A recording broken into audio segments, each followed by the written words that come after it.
Well, welcome everyone to the Wealthy Speaker Podcast. You are in for a treat today. We have asked Patricia Fripp to join us to talk about powerful, persuasive presentations, either in person, online, or virtual. Welcome to the show, Patricia. Thrilled to be with you. I feel wealthier just talking to you. It's weird for me to call you Patricia. I've been calling you Ms. Fripp for years. And so even to use your regular given name is kind of odd for me. But let's give everybody, we've known each other for a really long time. Let's give everybody a snapshot of your career. Thank you. Well, I turned up at my first National Speakers Association convention as a hairstylist, a very successful men's hairstylist who was traveling nationwide for a hair product company that I was paid quite nicely for. And as you always talk to your hairstylist, all my clients in the financial district of San Francisco were movers and shakers and wheelers and dealers, and the very least up and coming ambitious young stockbrokers. They used to say, oh, well, if you're speaking, come talk to my Rotary Club, Kiwanis Club, Breakfast Club. Hey, can you speak at my staff meeting? And after 2 free speeches, I realized, Jane, this is the least expensive way I can promote my business. Because at that point, I was solidly booked. My first appointment was 7 o'clock in the morning and very often 7 o'clock at night. No lunch break. I mean, you say, excuse me, I'm getting a fresh towel. You walk back, devour your sandwich in 2 gulps and come back again. So this gave me a good excuse to get out of the office. And although I was solidly booked, my staff were good, but they weren't promoters like me. They went home in the evening. They didn't go to Harpoon Louis, flirt with the stockbrokers and pass out your business cards. These days we call it networking. In those days it was flirting with the cute stockbrokers. Anyway, at NSA, that first convention, I was 2 years into a 10-year lease. And I went because all my pals and I in the Dale Carnegie class went every seminar, every rally we heard about. And I heard and found out he lived in the area and he was kind enough to talk to me. Chris Hegarty, CPAE, wonderful man. And he said, Patricia, you must go to the National Speakers Association convention. And I have always believed if someone you admire and wish to emulate gives you advice, you don't ask how much does it cost. Now, maybe sometimes you need to, but I just signed up and went. I was already a member, so I signed up and went. Thinking no one wants to talk to me, I'm going to speak to Rotary clubs and hairdressers, and 2 situations appeared. One, I saw the vision of what could be possible because I started my hairstyling career at 15. At the time I went to NSA, I was 2 years into my 10-year lease, and that goal, so in 8 years, I thought it would be nice to be in a position to be a speaker. And I love being in the hairstyling business. I went all there. I used to demonstrate at the Las Vegas shows. My haircuts were in magazines. I mean, I was loving on top of the world. So when I saw the possibility, and as you well know, Jane, so often speakers get the vision, I want to do that, but they think it's going to happen in a year. Overnight success takes, I used to say 7 years. Brian Tracy said, I heard Fripp say that and she was right. So for me, in the speaking business, I would say it took 7 years because I sold my hairstyling salon a year ahead of schedule when I became president of NSA. But I saw the vision. And secondly, and this is only in America and at the National Speakers Association, I walked in to have lunch and I didn't know anyone. There were 3 people sitting there, 3 men, and I was young and cute. And I said, may I join you? To cut a long story short, one of the men there said, I'm in charge of a program for speakers, new speakers called Speak to Me. and new speakers can get up and do 10 minutes. You want to be on the program? I said yes. After my 10-minute speech to a packed room, there were 35 people jammed into this almost boardroom. And Mike Frank came up to me, who was a big promoter, just a wonderful gentleman, speaker bureau. He said, "You're the best woman speaker I've ever heard. You have a brochure?" I said, "No." He called me a month later and booked me to speak to 2,000 people on the same program with Dr. Robert Schuller, the minister from Garden Grove, who in the day was one of the biggest I speakers. remember, yes. So that happened at my first NSA convention. And to be honest, that was total luck. That was luck. However, it propelled my career probably faster than it would have happened. I love, sorry, continue. No, that's fine. Well, I want people to hear you telling the story and really recognize that these stories are the keys to why you have been so successful. Do you remember what you even said at that first NSA convention? Well, I got up and I delivered 10 minutes of my best Rotary Club material. Okay. Which was, and the big question that everyone has early in our careers, we like speaking, but what on earth can we talk about? Right. And the advice I would now give to speakers that I worked out on my own, I was thinking, well, what do I know? I'm not an expert in anything. And then it hit me. I absolutely am an expert at getting, keeping, and deserving customers, of promoting a small or medium-sized business.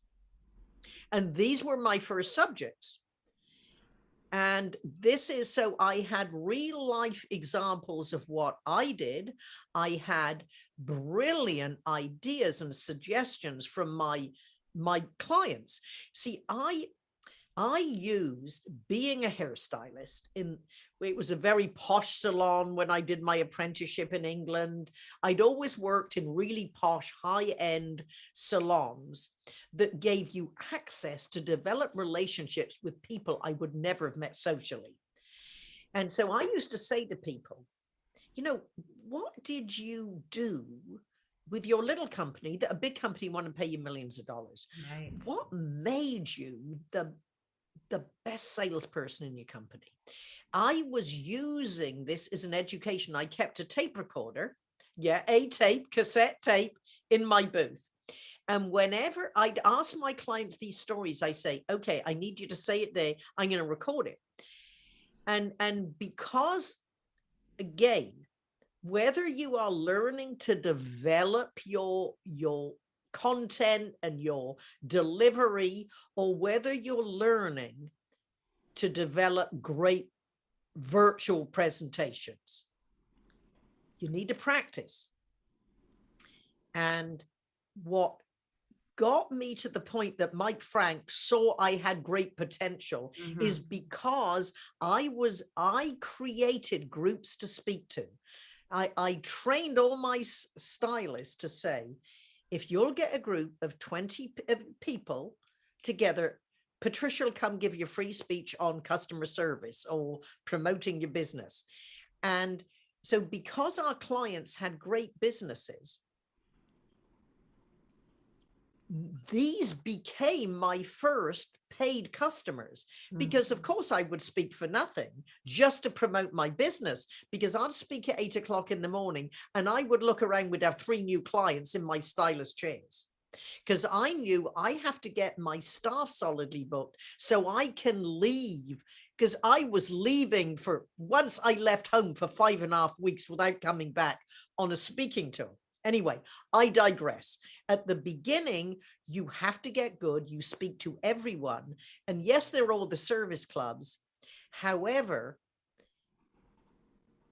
speaking for our client companies, and when I went full-time in 84, my first 5 weeks work were in Morristown, New Jersey, for AT&T.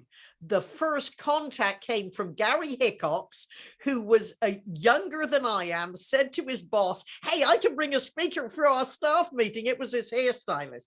But these relationships, Bob Kessler, more business forms, paid me my first speech $75 in business forms.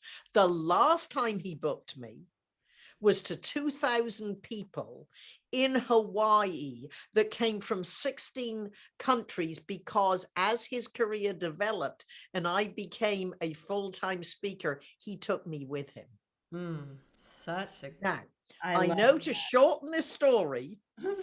so this is how I developed, and in 1984, I was already traveling at least 50% of my time.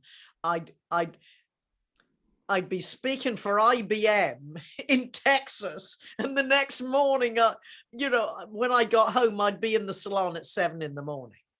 And this is what people don't realize. One, you don't quit your day job. You use speaking to promote your business, even if you work for someone else. But you got to say, hey, boss, this is great. I love speaking. This is great PR for our company. Is it okay if I'm longer out at lunchtime, or can I accept speaking at our good customer sales meeting? It's great PR for us. So you have to speak a lot. And then also I was one of the first speakers to have a demo VHS, a high quality put together by a TV producer friend of mine, to have fancy press kits, because I wasn't living off the money I was making as a speaker. Right. I was living off my salon. And so all money I made. Now, again, I was lucky. This was at a time when women, it was a different world.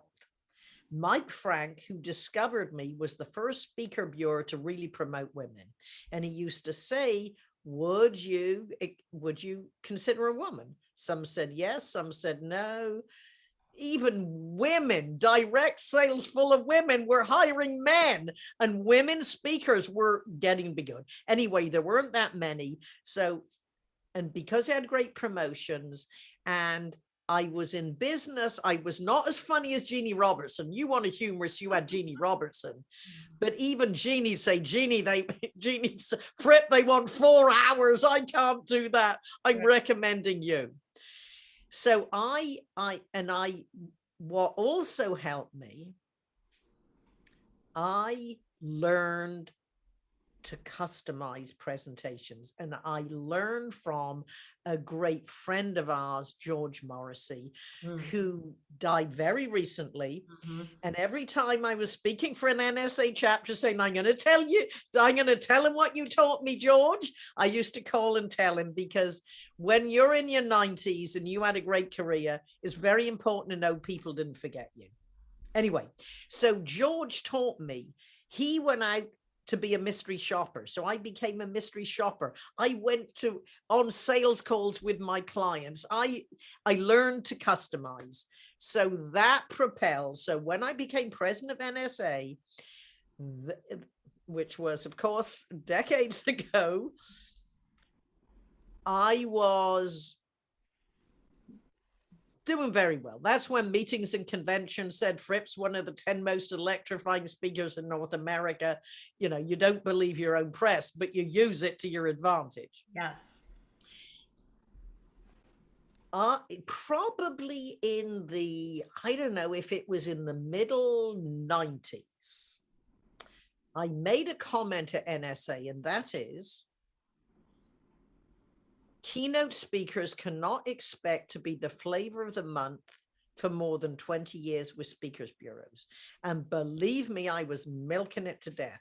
I was delivering 100 to 120 keynotes a year, probably 75% booked by speakers bureaus. But I knew if I want a long-term career, people aren't going to be paying me. I won't be the young, hot, glamorous, hot, young speaker for that many decades. And the turning point for my career, Jane, and this is what we all have to look at, is what do people want to pay us for? Now, I was also the first person at NSA that said, I work with speakers bureaus. And I took screenwriting classes, comedy writing classes, but understand this is for fun. I love doing, I even hired a choreographer. I met him. I said, do you know anything about speaking? He said, no. I said, great. I want to pay you to watch me deliver a 3-hour seminar and tell me what you think from your point of view, from a different discipline. And he gave me one piece of advice that is amazing. He said, Patricia, you do a marvelous job with the width of the stage. You don't do enough with the depth of the stage. And I know people think, well, that's very clever, but what does that mean? Well, if you've ever seen me talk about how to deliver a powerful, persuasive presentation, this would be in person, not virtual, of course. It would be deliver your opening, 2 steps forward into the body of your speech. And then as you're doing your review, and then you say last story, 2 steps forward in silence for dramatic effect. You never do it too many times, otherwise it looks like a technique. Because as Laurence Olivier said, the art is hiding the art, and then you deliver your close. But if you're not spaced on the stage, that you have the room to do that drama. So that was one way I took his advice. Anyway, the turning point was when a national sales manager said to me, Patricia, I liked your speech, but I loved how you delivered it. Can you teach our salespeople to speak that way? Because it takes us a year to be in a position to deliver an hour presentation for a hospital board. And we are losing business, has nothing to do with our offering or our pricing. I keep hearing that the sales presentation of our competitors are better than ours. And as I put together that program, which is nothing compared to what I now do, I did not realize, but it soon clicked in. She had just given me the secret to always be in demand, to talk about what I love talking about, which is presentations. And it doesn't matter what the economy is, people invest in their salespeople, and it doesn't matter that I might not look quite as good on iMag as I might have done 20 years ago. So that was one. And the second turning point, which leads us into, of course, our subject for today. I always, I had worked with speech coaches, and people used to say, Patricia, can you help our executive with his presentation? He doesn't have much charisma while you're here. So I'd help clients that asked like this. And a lot of my speaker friends, not quite as established, said, can you help me? But I didn't feel, if I hire speech coaches, how can I be one? Until a magical day, I was speaking for a personnel company in the East Bay, 35 minutes from my house. The president spoke, I spoke, we had lunch, and she said, do you do any speech coaching? And I said, oh, a little for some of my friends. And she said, I wish I was one of your friends. I drove home and got a voicemail. And this dynamic, our kind of woman voice said, I don't know if you do this. However, if you do, I want to buy you for my husband for his birthday. Now, what a great opening line. And she said, 7 of my salespeople came to one of your speaking schools and came back raving. I don't know if you do any executive speech coaching, but my husband's a good speaker. However, he has the most important speech of his career. And if you're a speech coach, I want to hire you. And I thought, okay, universe, God, whoever is looking down at me twice in an hour and a half, I got the message. And that was the day I put up my shingle. Yes, I'm an executive speech coach. So after being a keynote speaker and loving it, I remember the first time Jane, I looked out at 6 people and realized I was getting my keynote fee to help 6 people with their sales presentations. So now, although I still keynote, I make my living and I spend a lot more time promoting. Companies hire me to help them increase sales by perfecting the important conversations and presentations. Tech companies bring me in to coach 100 brilliant engineers to speak at their customer user conferences, which of course is all in Zoom. So I had a good 5-year Zoom business long before the pandemic. And of course, I help executives, some good speakers who want to be great. So that's how I now make my living as a 43-year member of the National Speakers Association. Okay, well, what an incredible career that you have had, my dear. Let's talk about our topic for today, which is powerful presentations in person, online, and virtual. Let's start with in person. Now, I love just hearing you tell stories, and I think that alone is a really amazing demonstration for people to kind of hear you in action and do your thing. What would you say, in your opinion, are some live presentations, are some of the key elements of a really amazing live presentation? Many of the principles for a live presentation also work in virtual. The difference with in person is you have more ability to develop rapport with the audience. I've always Right. been a great believer. You schmooze with the audience, you go to the conference early.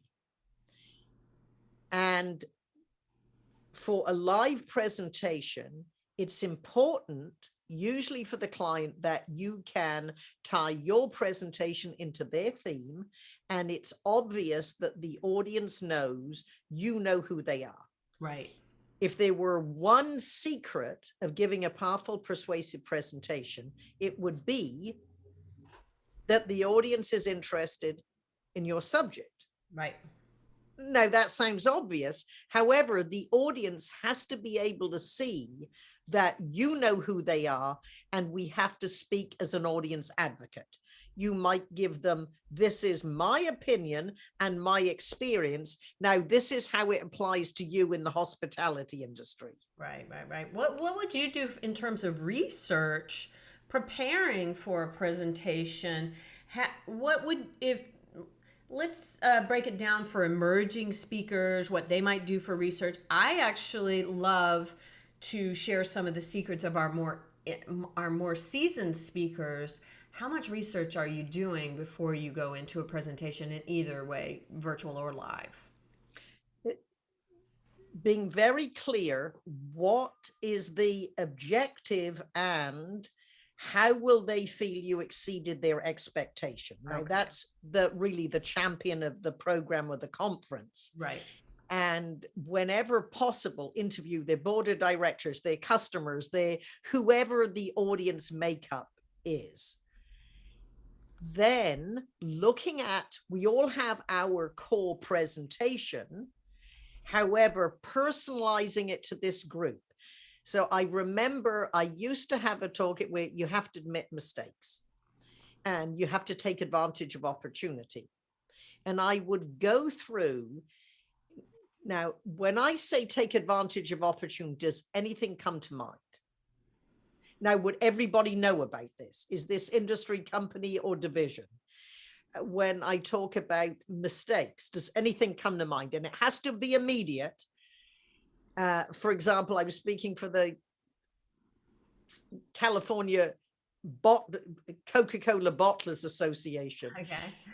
And I said, who amongst us will ever forget the 7-Eleven commemorative glass?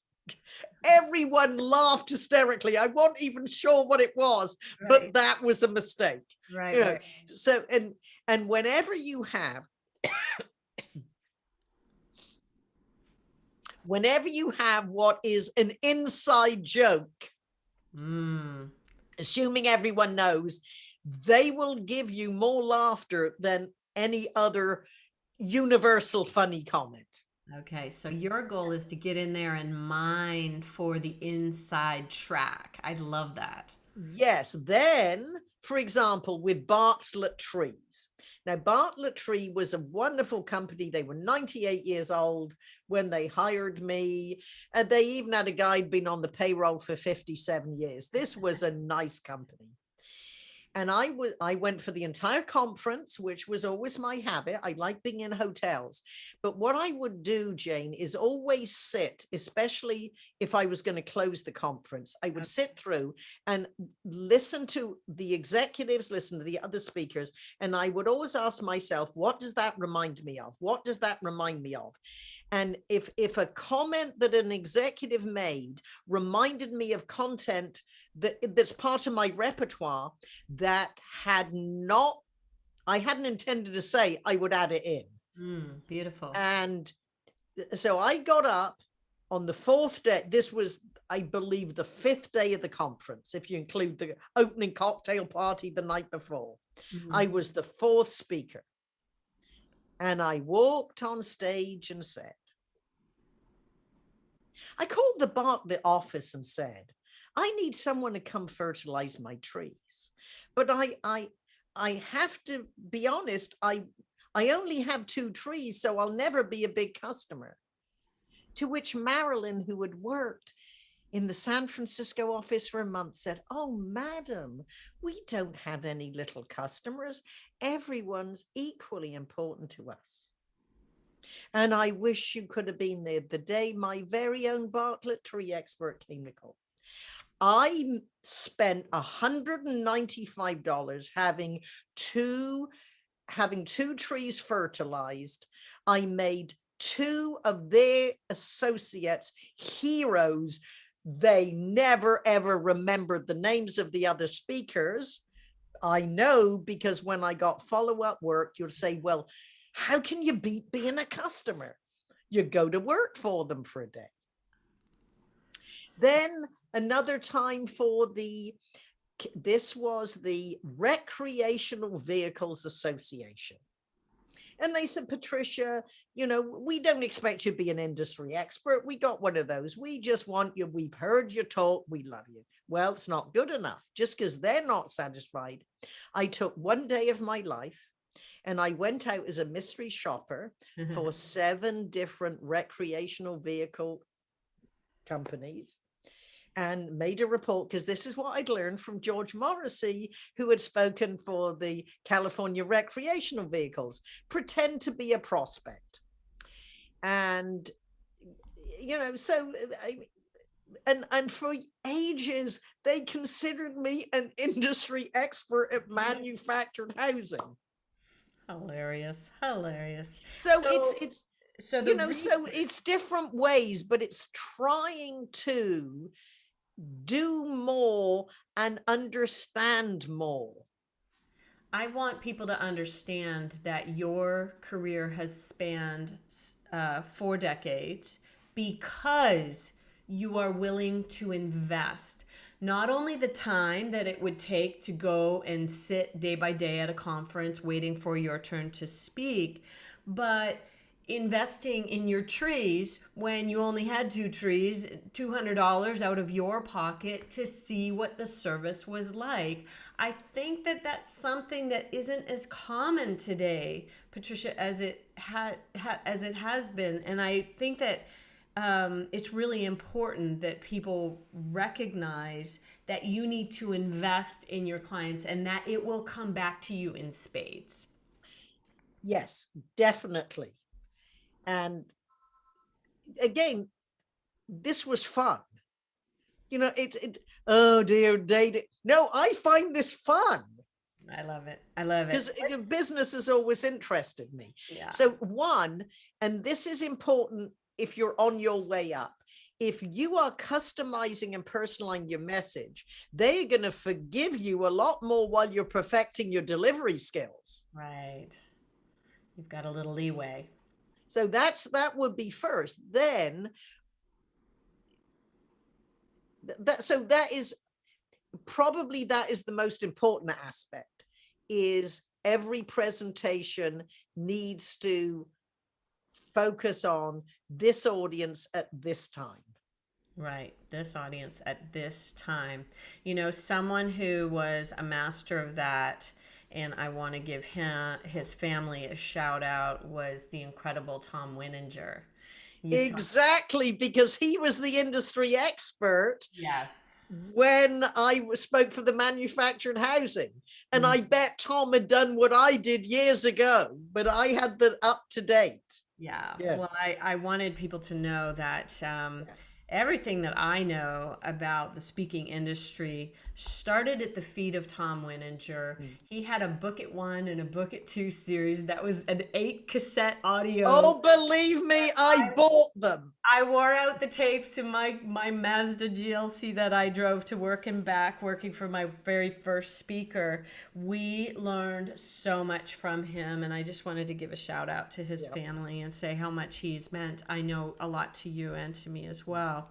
Okay, let's switch over now and talk about virtual. You know, I haven't really talked to people about doing that same level of research for virtual that you would do for live. Talk a little bit about how your process would change for virtual. Next week, I am delivering 4 different virtual presentations at a sales meeting. The audiences are different areas of sales, and the professionals who do the demos. Okay. And so last week, I interviewed 5 different, some of the gentlemen who do the demos, some of the salespeople, and I interview them about their process and what they feel, if this presentation was for them, what do they need help with?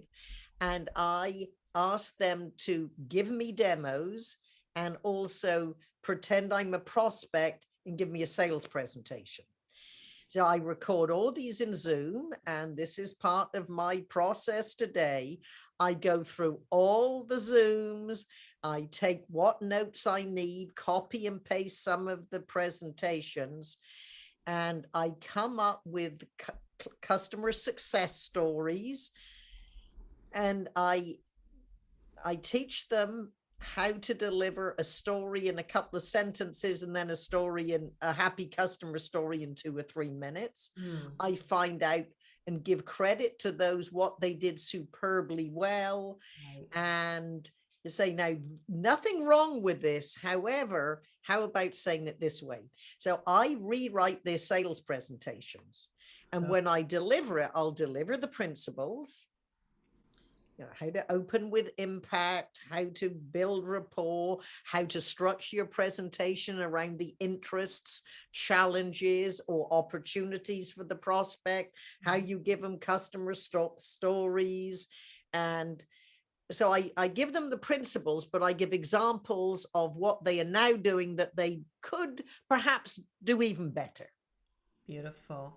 So Beautiful. it's a lot of work, as you can imagine. Yeah, I can't even imagine. So really Yeah. for virtual, you're still doing equally as much. And one of the things that I want people to pull out of this is that when you make the audience the hero of your stories, like you Yes. did with Marilyn back with the tree people, Yeah. think that could be done even more beautifully on Zoom, because in a big audience of 500 people, you might get her to stand up. But now you can pin her to the screen or do something to Oh, make yeah. her feel even more special. And I really love that on virtual, is continuing that theme of making the audience the heroes of your stories. Okay, beautiful. May I give another suggestion about virtual? Absolutely. And this was, I was delivering 2, we call them webinars in those days, but they were virtual presentations long before it was our only choice. One was, this was for SHRM in Mexico and SHRM in Barbados. And it was all about presentation skills. So I had my content. However, what we did was I took every photograph out, and I had photographs of people from Mexico that looked like my audience looked. And for example, I have one example about going into a coffee shop. Well, I found out what the most popular chain restaurant was in Mexico, and that was the image that went in when I told the story. And then the person who hired me, I said, obviously, I'm delivering it in English. They speak in English, but I gave her my PowerPoint and she put all the headlines in Spanish. Oh. We put the Mexican flag on the cover page along with Zoom. So although it's content that I could deliver to any audience, it looked as if I wrote the presentation for them. For Barbados, we take all those out and we put people who come from Barbados in. Because I remember, Jane, being in Taiwan and all these wonderful department stores where all the staff bow when the customers come in, and all these beautiful images of the clothes you could buy, and it was all Americans. Because we said to the salespeople, doesn't this irritate you that the models don't look like you? They said, no, these are, well, it irritated me. Well, I love that you do that type of customization. Really think about whether the audience can see themselves in your slides. That's really a wonderful thing to be more aware of. You take a lot of time to do your homework. And I think that goes all the way back to your hairdressing days where you got and kept customers because you took the time to know about them. You really provided a service that nobody else was doing in those days. Talk a little bit about storytelling. In terms of virtual, can we do a 20-minute opening story on a virtual presentation? Do we have to trim things down? Virtual is shorter, longer? Speak about that a little bit. Zig Ziglar could tell a 20-minute story. However, if it's a 20-minute story, every element of the structure of your presentation has to be in there. And when people ask how long should a story be in any format, it's as long as it takes to get the point across and to keep the audience engaged. In general, one of the techniques on stories I teach, and this comes from Hollywood. A good friend of mine is a story consultant in Hollywood. Mm-hmm. And one of his principles, Michael Haig, is get into the scene late. And one of the examples I do is say, imagine I'm telling a story. The opening line is, Mary had a problem. Now, what is the audience thinking? Who's Mary? What's her problem? Right. Now you need to give your character a backstory. Mary was a seasoned HR professional. She'd worked in the most prestigious companies in Silicon Valley, heading up their HR departments. So now you got Mary has a problem. You've given her a backstory. Now, with a good backstory, what do we now know about Mary that I don't, or the speaker doesn't have to tell them? Mary eats problems for lunch. Mary is the one that everyone comes to solve their problems. So now you can't wait to hear, wow, this is going to be a big problem. All right. And then in walks John and said, Mary, we're about to be sued for $28 million. And I think it was my fault. Oh. 3 lines in, you've been introduced to 2 characters and you've got dialogue.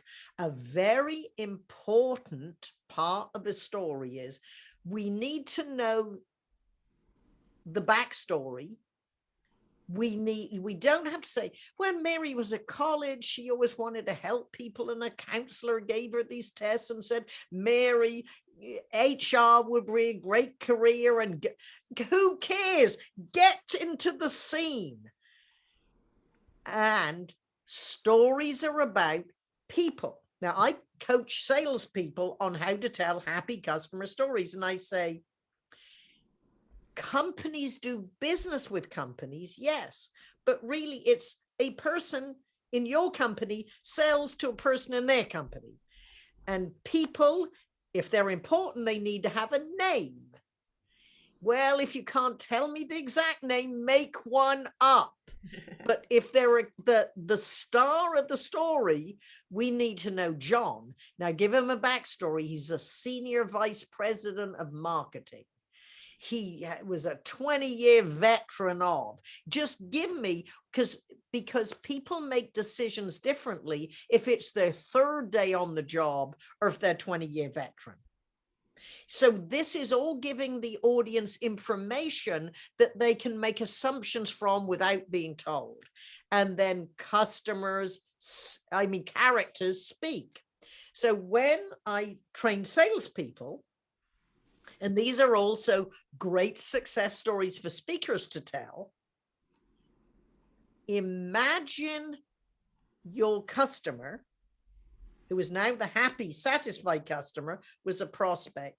Imagine they called and said, help, and clearly articulated their problem.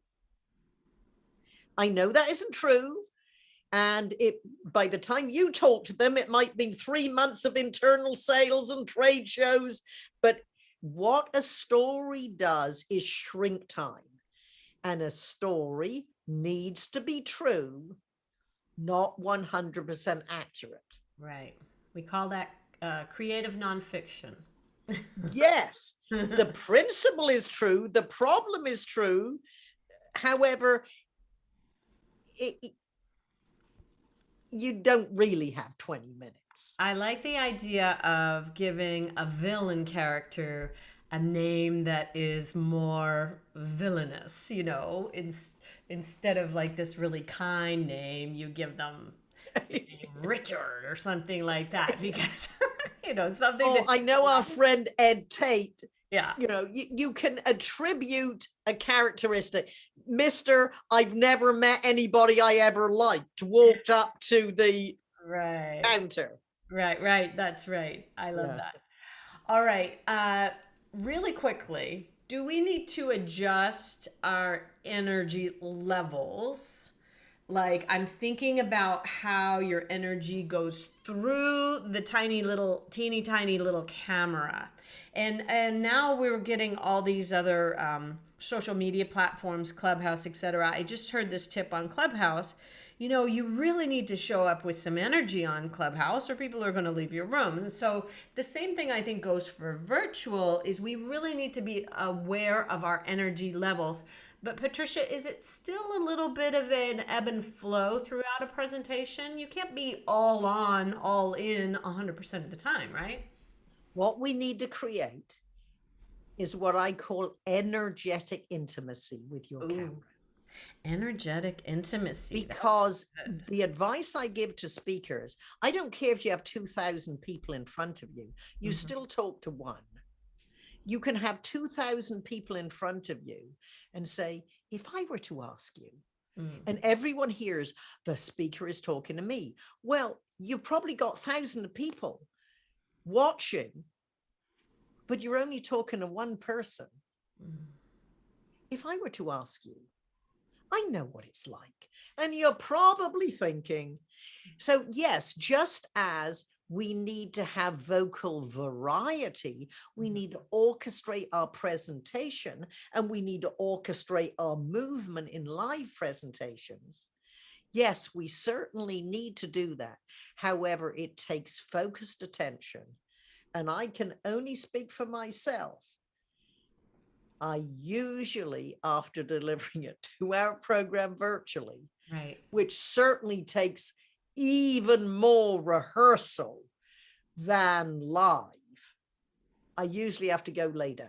Yeah, you're putting it all into the little hole in the camera, and then you're done. I remember Kendra Hall telling me after doing a pre-recorded 15-minute presentation that was going to go out to 30,000 people that she collapsed Oh afterwards, yeah. and that was only 15 minutes. So, and she's a youngster, so I am very appreciative of how much energy that it might take. Okay. One little side story. I want to make sure that we offer up. You have a handout for people. If they go to fripp.com/handouts with an S. Yeah, handouts with an S. What you will get, there is a special report, how to present and teach in a virtual world, which summarize all the best. And of course, I've Beautiful. been delivering virtual presentations even before Zoom was invented. And there's also fat and skinny words. How do you present information when you have, say, technical information when you have non-technical people, and the Fripp speech diagram, suggestions of opening lines, the words and the techniques. There are videos on structuring your speech, making your Wow. stories better. You're giving people a beautiful amount of information there. Most appreciated. Fripp.com/handouts. Now, funny story. I was sitting next to my husband as he was going on his phone and looking at videos. And he said, I'm trying to find this one video that has gone viral. And actually, they've done a series of videos and they're gone viral. And I look at the name and I say, Robert Fripp, wait a second. I said, you met Patricia Fripp in Vegas when I spoke down there for the chapter last year at Marilyn Sherman's house. This is her brother. And so your brother has gone viral. Tell everybody how that even got started. Okay, well, my brother, Robert Fripp, according to Rolling Stone magazine, is the 42nd best guitarist in the history of the world, living or dead. He has a band called King Crimson, which in 2019, they had their 50th anniversary tour. Wow. His wife, Toya Wilcox, who is, my brother's an international star. Toya is mostly a British star, but she is a one name, Toya.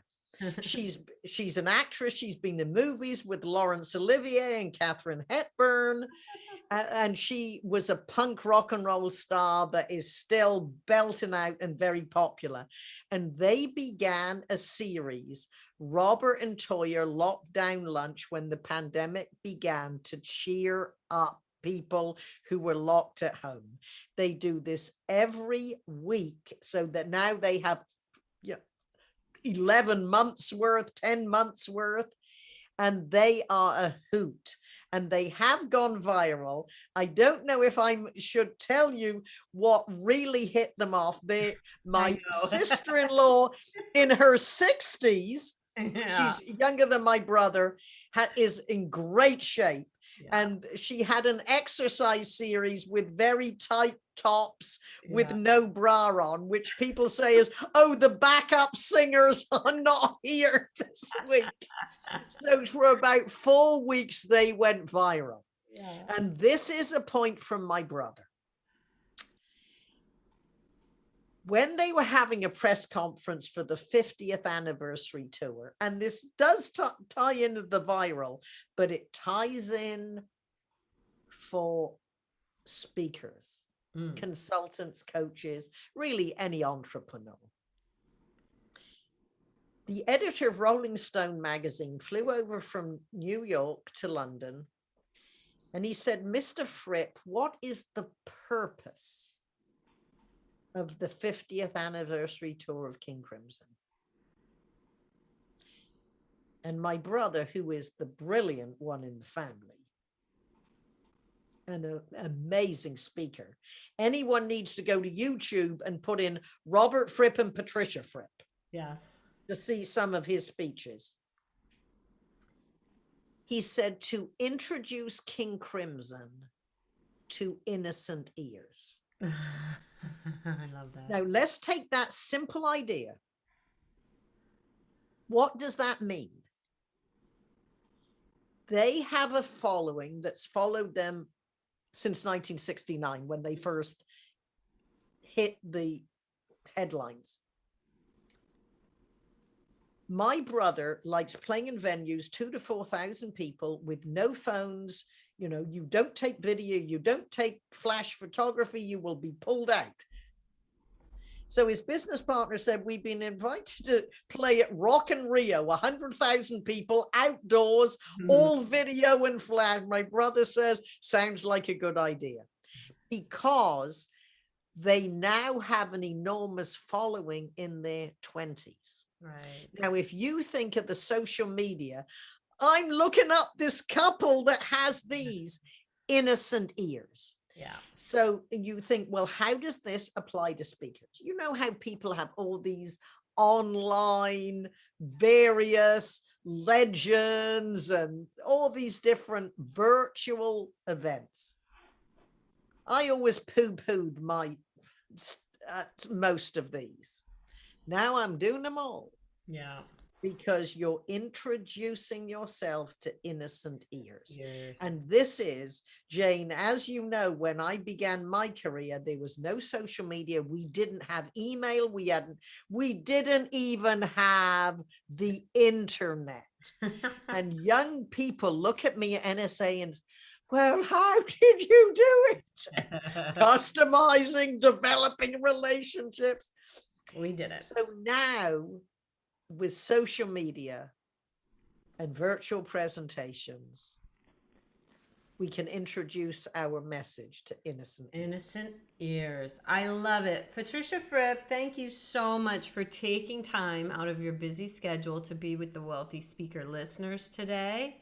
I appreciate you and have been loving this relationship that we've had for 30 years now. Thank you so much for your time today.